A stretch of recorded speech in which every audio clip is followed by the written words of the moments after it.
Well, I come from a tumultuous background. And so when I began my journey as an individual, I wanted to excel, I wanted to succeed. And most of all, I wanted to be better than my parents. And I used my fear, my anger, subtle anger, but fear, to propel myself. And I was able to attract, and I was a hard worker, and I had a lot of ideas, but it didn't matter what I attracted or what I created. I couldn't really experience it and enjoy it because I never felt good enough. So when I walk into the world thinking that I have to be better than somebody, I'm actually saying that I'm not good enough. So I use I'm not good enough to motivate my process. And because I used it, it always came back to me as insufficiency when. Or it's interesting, I have this story, and it's an interesting story because I was divorced by the time I was 34 years old.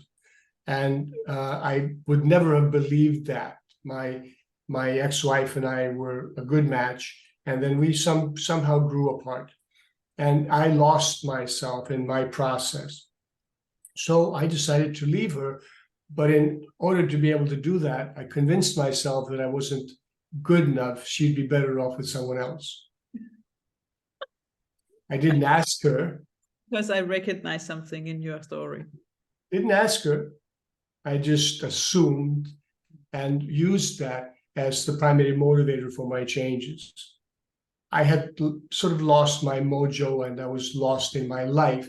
And I wasn't blaming her. I was just thinking that I needed to break away from that relationship. And I don't look back with regret. This was the time we were meant to stay together. However, when I met another woman of significance, the voice came up. She would probably be better off without you. So the program was installed in my existence. And because I was aware enough to recognize and understand what I was doing, I was able to diffuse it. But this is what happens to us. We have all these programs that run our lives. If you're not conscious, you can be completely unable to run your life with any meaning. Doesn't mean you don't wake up in the morning and go to work and repeat the same process over and over again, thinking that you want something different. But how can you want something different if you don't change your actions or your perspective towards yourself? And the answer is, it doesn't work. One of my sayings is, to will is to act. And if you don't take action, if you're not doing something, you actually are not willing anything, and therefore you're not wanting it. So when we say, I want to, I long for, I hope, I desire, none of that is action-based.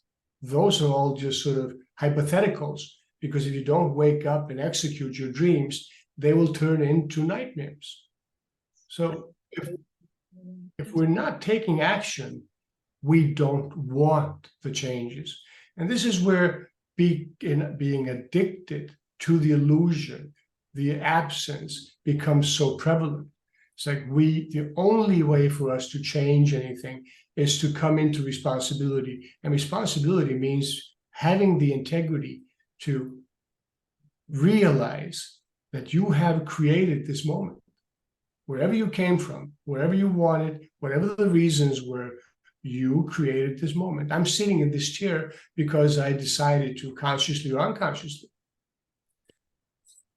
But how, Guðni, realizing that you actually were running on the program, I'm not good enough? Mm-hmm. I think most of humanity is unconsciously, which is the reason behind the state of the world.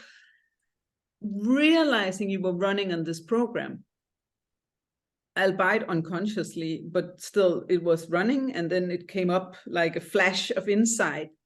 How did you change that? How did you I had become aware earlier in my life, but then I had abandoned myself again.